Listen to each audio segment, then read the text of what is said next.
Under డ్రైనేజీలకు 4170 కోట్లు, Mamnoor airport భూసేకరణకు 205 కోట్లు, Kakatiya mega textiles పార్కుకు 135 కోట్లు, పరకాల నుంచి ఎర్రగట్టు గుట్ట రోడ్డుకు 65 కోట్లు, నయీం నగర్ బ్రిడ్జ్ నిర్మాణానికి 8 కోట్లు, మున్సిపల్ కార్పొరేషన్ బిల్డింగ్ కు 32 కోట్లు, ఇన్నర్ రింగ్ రోడ్డుకు 80 కోట్లు, భద్రకాళి పాలిటెక్నిక్ కాలేజ్ బంగ్లాకు 28 కోట్లు, మున్సిపల్ రోడ్లకు 49 కోట్లు, ఉర్దూ భవన్ షాదీఖానాకు 1.5 మొత్తం ఏం తక్కువ 5,000 కోట్లు.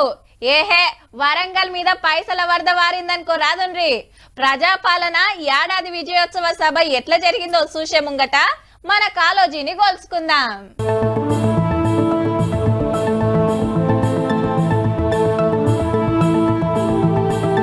రైట్, శంకుబండేసిన 10 ఏళ్లకు కాలోజీ కళాక్షేత్రం ఓపెన్ అయింది.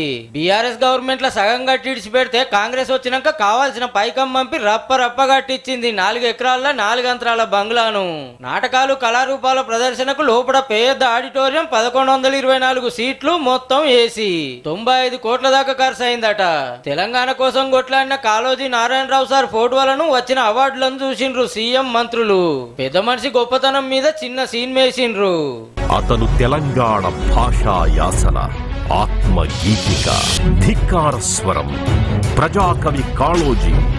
కాళోజీ కళాక్షేత్రం కట్టడానికి 10 సంవత్సరాలైనా పూర్తి చేయడానికి మీకు చేతులు రాలేదు అని అంటే ఈ రోజు మీ బుద్ధేందో. ఆడనే వరంగల్ మాస్టర్ ప్లాన్ రిలీజ్ చేసి సిటీ డెవలప్మెంట్ పనులు చాలు చేసిండ్రు. ఏం తక్కువ 5,000 కోట్లు ఖర్చు పెడతాండ్రు. అందులో ఎయిర్పోర్ట్ కూడా ఉంది. ఈడికెళ్ళి ఇందిరా మహిళా శక్తి మీటింగ్ కాడికి రాగానే డప్పు సప్పులతోనే వెల్కమ్ చెప్పిండ్రు సీఎం సార్ కు. మహిళా సంఘాలు పెట్టిన స్టాల్స్ చూసుకుంటా ఎట్లా తయారు చేసిండ్రు, బిజినెస్ ఎట్లా నడుస్తుందో అడుక్కుంటా ముంగడికి నడిచిండ్రు. అట్లనే 22 జిల్లాల్లో ఇందిరా మహిళా శక్తి భవన్ బంగ్లాలు కట్టేదానికి శంకుస్థాపన. ఈ ఇడుజుడు అమ్మలక్కలు ఎంతగానో వచ్చిండ్రో అందరికి శనార్థి చెప్పుకుంటా ఆడికి వెళ్ళి ఈడి దాకా వచ్చిండ్రు.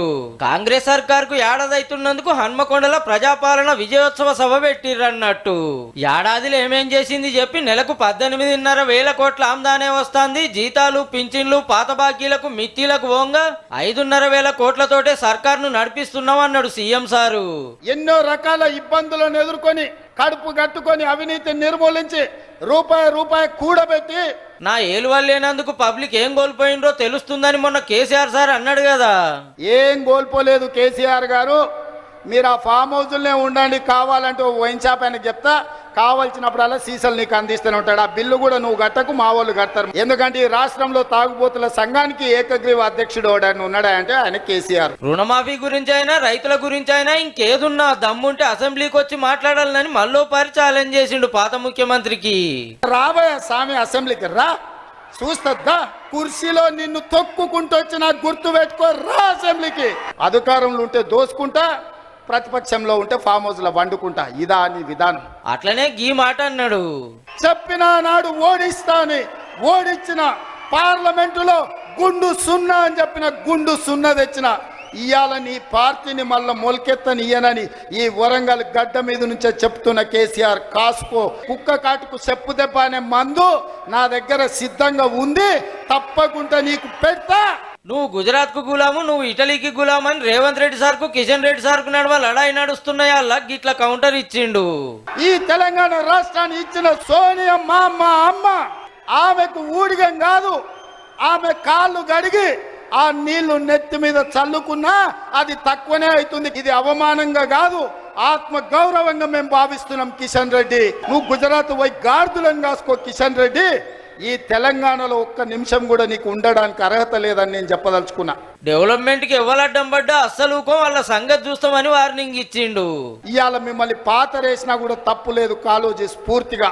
రేవంత్ రెడ్డి సార్ గీ లెవెల్ నడుచుకున్నాడు కాబట్టి అటుకెళ్ళి ఆలుసుత దిగితే రేపు తీన్మార్ ఇంకింత జోరు ఉండేటట్టుంది. పో ఈ కొడుకు ఆవారగాన్ని ఆడికి పంపించి వాడు కాకేంగ్ చేసుకుంటాడు. వాడు రామారావా నాకు అర్థం కాలే. కాకేంగ్ చేసుకుని ఆటోలో తిరుగుతా ఆయన ఆటో రాముడు అయిపోతాడంట.